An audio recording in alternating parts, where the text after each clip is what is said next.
The story begins on Garland Street one hot September night in 1925. Dr. Ocean Sweet, a black physician, bought this house in the all-white East Side neighborhood. He had just moved in with his wife and young daughter.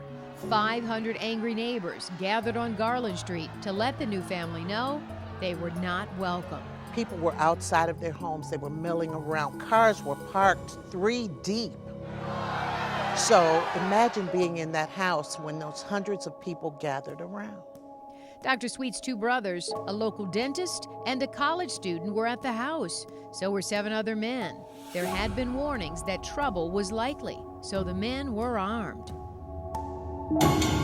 I believe they did know that they were making a stand, that whatever happened, they were going to defend his legally purchased home. When rocks began pelting the home, shots were fired from inside. One man in the street was killed, another wounded. Police arrested all 11 adults in the house. They stayed in jail 84 days and they had the trial, and it was a hung jury. What happened next was the basis for the book Arc of Justice. Trouble finds you.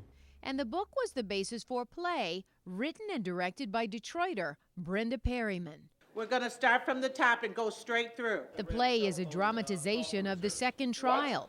This time, only Dr. Sweet's brother Henry was tried. He admitted to police he fired a weapon. I looked at all those people. What did you do then? Well, I tried to protect myself. Then what happened? Well, I fired my rifle. If Henry was found guilty, that meant all 11 were found guilty. The state alleges that Henry Sweet turned a peaceful neighborhood into a war zone. The defense attorney was the nationally renowned Clarence Darrow, who had been persuaded by the NAACP to take the case. And we are prepared to defend him because he is innocent. And the judge was Frank Murphy, who later became Detroit mayor, Michigan governor, and U.S. Supreme Court justice. Good morning, ladies and gentlemen. William Giovanni is portraying Frank Murphy in the play. Frank Murphy was a legal and civil rights icon for the whole country, let alone the city of Detroit. Judge Giovanni worked in the Frank Murphy Hall of Justice, named for his character in the play. This was really a legal landmark, made possible by Judge Frank Murphy, who was a person who respected the rights of the accused and the oppressed and minorities before it was popular to do so.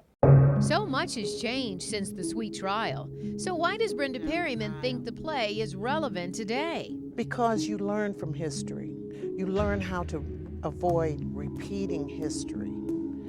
You can take something good from this. Right here in Detroit, Michigan. And you can see a very interesting play.